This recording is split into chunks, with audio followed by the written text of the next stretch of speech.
ଜଙ୍ଗଲ ଓ ସ୍କୁଲ। ଏକ ଘନ ଜଙ୍ଗଲ ଥିଲା।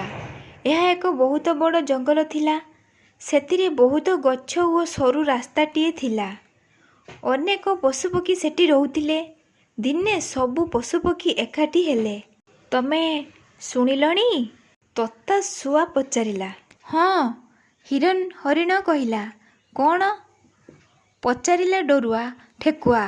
ଆମ ଜଙ୍ଗଲରେ ସ୍କୁଲଟିଏ ଅଛି। ଝୁଲା ମାଙ୍କଡ଼ ଉତ୍ତର ଦେଲା।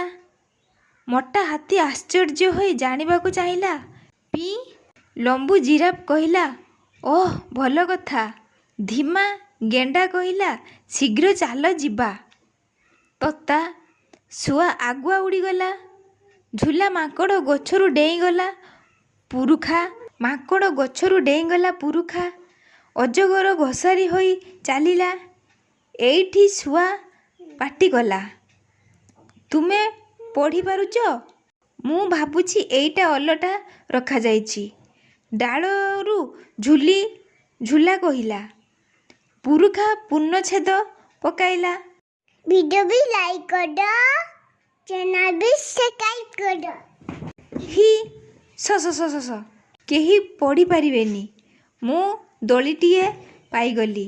ଧୀମା କହିଲା। ଏଇ ବ୍ଲକ୍ ଗୁଡ଼ିକ କ'ଣ? ଡରୁଆ ଜାଣିବାକୁ ଚାହିଁଲା। ଏଇଟା କ'ଣ? ଝୁଲା ବି ପଚାରିଲା। ପୁରୁଖା ବୁଝେଇଲା। ମୁଁ ଭାବୁଛି ଏଇଟା ଗୋଟେ ପେନ୍ସିଲ୍। ମୋଟା ଏବଂ ଲମ୍ବୁ କ୍ଲାସରୁମ୍ଟିଏ ପାଇଲେ। ସେମାନେ ଅନ୍ୟମାନଙ୍କୁ ଡାକିଲେ, ଦେଖ ଏଇଟା କ'ଣ? ସମସ୍ତେ ସ୍କୁଲ ବ୍ୟାଗ୍ ନେଇ ଆସିଥିଲେ। ସେମାନେ ପାଟି କଲେ, ସାର୍, ଆମ ସାର୍ କାହାନ୍ତି? କେହି ଜାଣିନଥିଲେ। ସେମାନେ ଏକ ବିରାଟ ଗର୍ଜନ ଶୁଣିଲେ। ପୁରୁଣା ଚିନ୍ତିତ ହୋଇ ପଡ଼ିଲା। ଧୀମା ଡରିଗଲା। ଶୁଆ କଳାପଟା ପଛରେ ଲୁଚିଗଲା। ଲେମ୍ବୁ ଏବଂ ଝୁଲା ଧନ୍ଦି ହୋଇଗଲେ। ଏଇଟା କିଏ? ହପ୍ ଝୁଲା ମାଙ୍କଡ଼ କହିଲା। କେହି କଥା କହିଲେନି। ସେମାନେ ସମସ୍ତେ ଶିକ୍ଷକଙ୍କ ଆଡ଼କୁ ଚାହିଁଲେ। ସାବଧାନତା ସହ ତଳୁ ଉପରକୁ। ଶିକ୍ଷକ କଳାପଟାରେ ଲେଖିବା ପାଇଁ ଉଲି ପଡ଼ିଲେ। ଡେଇଁପଡ଼। ଝୁଲା କହିଲା, ଉଡ଼। ଶୁଆ କହିଲା, ଥମ୍। ମୋଟା ଦୌଡ଼ିଲା।